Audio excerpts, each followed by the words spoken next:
నమస్తే అండి. నేను doctor Attuluri Ravikanth, interventional cardiologist, Apollo hospital, Jubilee Hills. So మనము ఇవాళ గుండె వ్యాధుల గురించి మాట్లాడుకుందాం. సో గుండెకి అందరికీ భయపడేది ఏమిటి అంటే సడన్ డెత్, అంటే ఉన్నట్టుండి కుప్పకూలి పడిపోవటం అనేది ఎందుకు జరుగుతుంది అని చాలామందిలో భయభ్రాంతులు అవుతున్నారు. చాలామంది ఇన్స్టాలో కానీ టీవీలో కానీ షోస్లో కానీ డ్యాన్స్ చేస్తూ కుప్పకూలటం, జిమ్ చేస్తూ కుప్పకూలటం, చిన్న పిల్లలు కూడా అవ్వటం అనేది డైజెస్ట్ చేసుకోలేకపోతున్నారు. సో ఇవి కారణాలు ఏంటి, ఎందుకు జరుగుతున్నాయి అనేది చాలామందికి ఒక క్యూరియాసిటీ ఉంది. సో ఫస్ట్ పాయింట్ మీరు తెలుసుకోవాల్సింది ఏంటంటే, చిన్న పిల్లలు కూడా ఎందుకు పడిపోతున్నారు, గుండె పోటు వస్తుందేమో అని అనుకుంటున్నారు. మీరు గుండెపోటు చిన్న పిల్లల్లో రాదండి. 3 ఏళ్ళకి పడిపోయారు, 8 ఏళ్ళకి పడిపోయిన వాళ్ళందరికీ గుండెపోట్లు కావు. సో వీళ్ళు కుప్పకూలి పడిపోవడానికి అనేక కారణాలు ఉంటాయి. అంటే మనం చూడగానే జడ్జ్ చేయకూడదు. కింద పడిపోయారంటే కింద పడిపోయాక లేచారా లేదా అనేది కూడా ఒక ప్రశ్న. కొంతమంది కింద పడిపోయి లేచి ఉండొచ్చు. దాన్ని కామన్ ఫెయింట్, వేసోవేగల్ సింకోప్ అంటారు. అంటే కొంతమంది ఇప్పుడు మీరు మన చిన్నతనంలో అసెంబ్లీలో చూసినట్టయితే ఉన్నట్టుండి కుప్పకూలి పడిపోవడం అనేది జరుగుతూ ఉంటుంది. వాళ్ళకి నీళ్లు జల్లినా జల్లకపోయినా కొంచెం సేపటి వారంతా వాళ్ళు లేస్తూ ఉంటారు. సో వీటిని కామన్ ఫెయింట్ అంటారు. న్యూరోకార్డియోజెనిక్ సింకోప్ అని కూడా అంటారు. సో ఇది మన సిరలలో ఫాల్ట్ వల్ల, అంటే ఎక్కువసేపు నుంచోవటం, అప్పుడు ప్రొలాంగ్డ్ స్టాండింగ్, బాగా అలసిపోయినప్పుడు కానీ, భయభ్రాంతులకు గురైనప్పుడు కానీ, ఇరకాటంలో ఉన్నప్పుడు కానీ, మనసు తేడాగా ఉన్నప్పుడు కానీ, ఎక్కువసేపు నించున్నప్పుడు, లేదా నిద్రలోంచి లెగిసి సరిగ్గా మెంటల్గా ప్రిపేర్ అవ్వకుండా, బాడీ ప్రిపేర్ అవ్వకుండా వాష్రూమ్స్లోకి నడిచినప్పుడు కానీ కుప్పకూలి పడిపోవటం అనేది జరుగుతూ ఉంటుంది. సో ఈ పడిపోయినప్పుడు చాలామందికి పడిపోవటం పెద్ద సమస్య కాదు, కానీ పడిపోయినప్పుడు తలకి దెబ్బ తగలటం సమస్య. ఈ తలకి దెబ్బ తగిలితే ప్రమాదం. ఫేస్లో ఎక్కడైనా దెబ్బ తగిలితే అట్లీస్ట్ కాస్మెటిక్గా, అంటే చెక్కిపోవటము, ముఖంలో మార్పులు రావటం జరుగుతాయి. అదే తలకి దెబ్బ తగిలితే బ్రెయిన్లో ఇంజురీ అయితే ప్రాబ్లం. అదర్వైజ్ పడిపోయిన వాళ్ళు స్వతహాగా వాళ్ళంతటా వాళ్ళే లెగటం అనేది చాలా ఎక్కువ మందిలో జరుగుతుంది. అంటే 100లో 90 మంది అలా పడిపోయిన వాళ్ళు వాళ్ళంతటా వాళ్ళే లేస్తారు.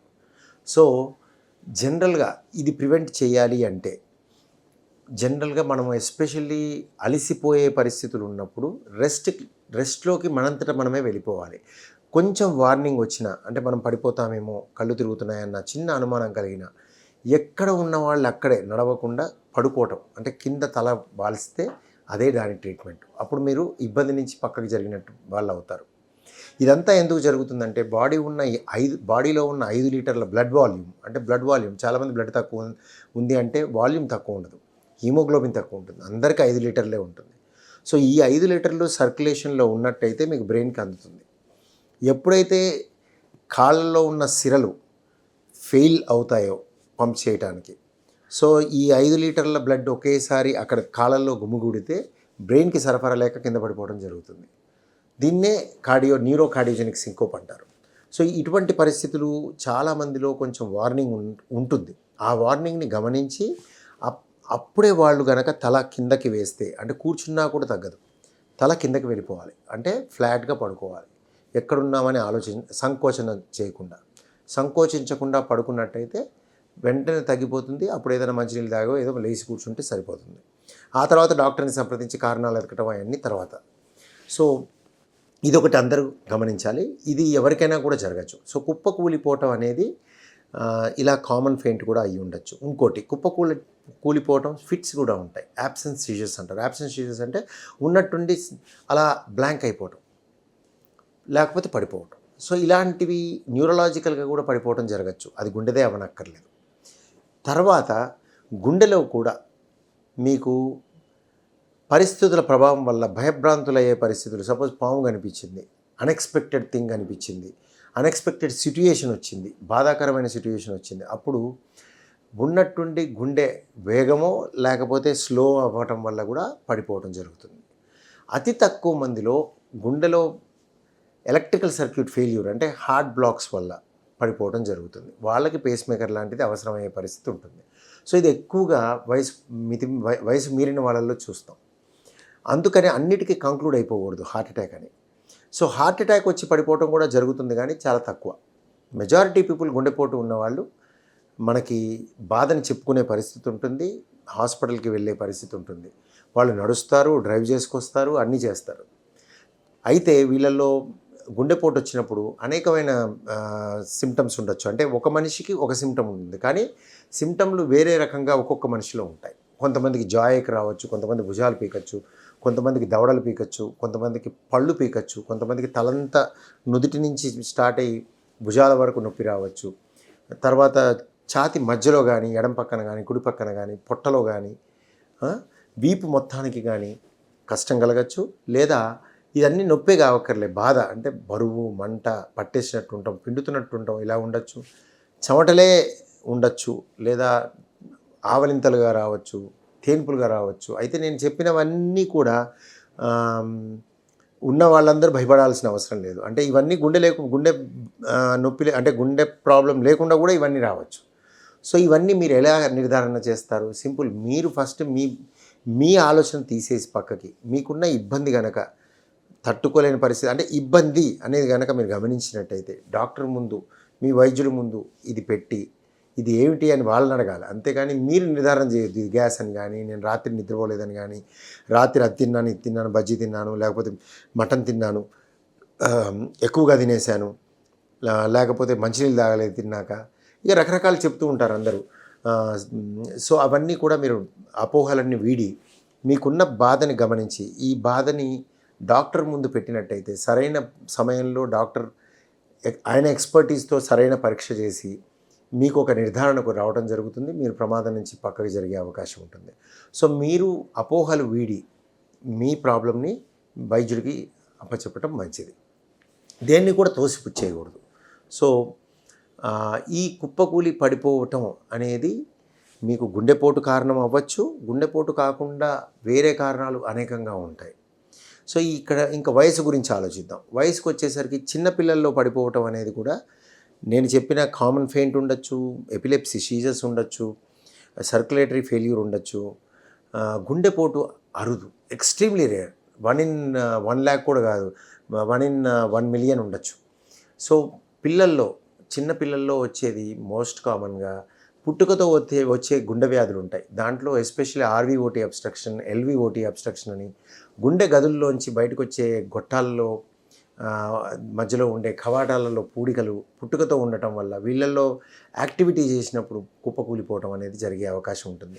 వీళ్ళలో చాలామంది జబ్బు తెలిసి ఉండొచ్చు, తెలియకుండా కూడా ఉండొచ్చు. కొన్ని జబ్బులకు పరిష్కారం ఉండొచ్చు, కొన్ని జబ్బులకు పరిష్కారం ఉండకపోవచ్చు. సో పిల్లల్లో ముందే జబ్బు కనుక ఉంటే డాక్టర్ని సంప్రదించి పరిష్కారం ఉంటే పరిష్కారం తీసుకోవటం, పరిష్కారం లేకపోతే దానికి సరైన మార్గంలో చెప్పిన జాగ్రత్తలు తీసుకోవడం చేయాలి. సో ఇది పిల్లల్లో పడిపోవటం అనేది కూడా నేను చెప్పినట్టుగా గుండెపోటు అరుదు. ఇది మెజారిటీ పీపుల్లో గుండె వ్యాధి ఉండొచ్చు, వాసోవేగల్ అటాక్ ఉండొచ్చు, కామన్ ఫెయింట్ ఉండొచ్చు, లేకపోతే ఎపిలెప్సీ సీజర్స్ కూడా ఉండొచ్చు. సో ఇంకా కార్డియోమయోపతి, మయోకార్డైటిస్, ఇలా అనేకమైన వ్యాధులు కూడా ఉండొచ్చు. ఇంకా యంగ్స్టర్స్కి వచ్చినట్టయితే యూజువల్గా 20 ఏళ్ళ పైన మగవాళ్ళల్లో గుండెపోటు రావడం అనేది జరగచ్చు. మేము 20 నుంచి 30 చూసేది 20 నుంచి 30 మధ్యలో ఉన్న యువకులలో చూడటం తక్కువ, అంతేగాని చూడము అని చెప్పలేము. ఎస్పెషల్లీ వీళ్ళలో smoking is the most common, drugs next common. So smoking ఇవి లేకుండా కూడా వచ్చిన వాళ్ళని చూస్తాం, కానీ అరుదు. జెనెటిక్ ప్రీడిస్పోజిషన్ అంటే వాళ్ళ జీన్స్లోనే పుట్టుకతో ఆ తత్వం ఉండటం వల్ల గుండెపోటు ఆ రోజున రావటం వల్ల కూడా కుప్పకొలటం జరుగుతుంది. కానీ మెజారిటీ పీపుల్లో ధూమపానం లేదా పొగాకుకి సంబంధించిన వస్తువులు కూడా కారణమయ్యే అవకాశం ఉంటుంది.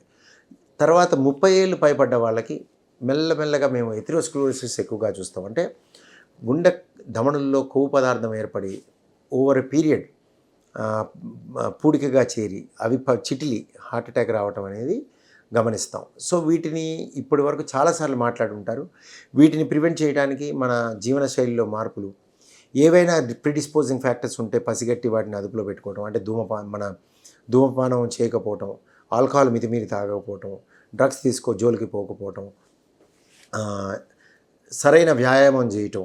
వ్యాయామం చేసే ముందు వ్యాధి ఉందా లేదా గమనించి అనుమానం ఉంటే వైద్యుడిని సంప్రదించి గుండెకి సమస్య లేదు అన్నాకే ఎక్సర్సైజ్ చేయటం, ఇవన్నీ కూడా మంచి విషయాలు. తర్వాత మధుమేహం ఉంటే అదుపులో పెట్టుకోవడం, రక్తపోటు ఉంటే అదుపులో పెట్టుకోవటం, సెంట్రల్ ఒబెసిటీ అంటే పొట్ట రాకుండా ఉండటం, ఫిజికల్ యాక్టివిటీ బాగా చేయటం, exercise moderate intensity exercise at least వ్యాయామం అనేది వారానికి 4 రోజులు 30 నిమిషాలు ఏకధాటిగా చేసే ప్రయత్నం చేయటం, ఇవన్నీ కూడా అవలంబించుకుంటే గుండెపోటు వచ్చే అవకాశం మీలో తగ్గుతుంది. వచ్చినప్పుడు గమనించటం, వార్నింగ్ సైన్స్ని ముందే తెలుసుకోవటం అనేది కూడా చాలా ఇంపార్టెంట్. ఇంకోటి, జిమ్లల్లో కుప్పకూలి పడిపోతున్నారు అనేది కూడా ఒక సమస్య. అయితే జిమ్లల్లో కుప్పకూలి పడిపోవడానికి కారణమయ్యేది ఏంటి అంటే ఇగ్నరెన్స్. చాలామందిలో జబ్బు ఉందని పసిగట్టకపోవటం, జబ్బు వార్నింగ్స్ ఇచ్చినా దాన్ని గమనించకపోవటం, లేదా వదిలేయటం, ఇది గ్యాస్లే అని పక్కకి తోసేయటం. ముందుగా హెవీ ఎక్సర్సైజ్ చేయాలనుకున్నట్టు హై ఇంటెన్సిటీ ట్రైనింగ్కి వెళ్ళే వాళ్ళు ప్రతి వాళ్ళు గుండె డాక్టర్ని సంప్రదించి ఏది గుండె పదిలంగా ఉంది, గుండె తట్టుకుంటుంది అని ప్రూవ్ చేసుకున్నాకే హిట్ ట్రైనింగ్ అంటే హై ఇంటెన్సిటీ ట్రైనింగ్కి వెళ్ళటం అనేది మంచిది. సో ఈ విధంగా ఈ జాగ్రత్తలు తీసుకున్నట్టయితే మీకు గుండెకి వచ్చే సమస్యలు తగ్గే అవకాశం ఉంటుంది. సో నేను చెప్పినన్ని పాటించి మీరు వీలైనంత డిసిప్లిన్లో ఉంటే మీరు మీ గుండె పదిలంగా ఉండటం, మీకు గుండెకి సంబంధించిన సమస్య రావటం తక్కువగా ఉంటుంది. నమస్తే.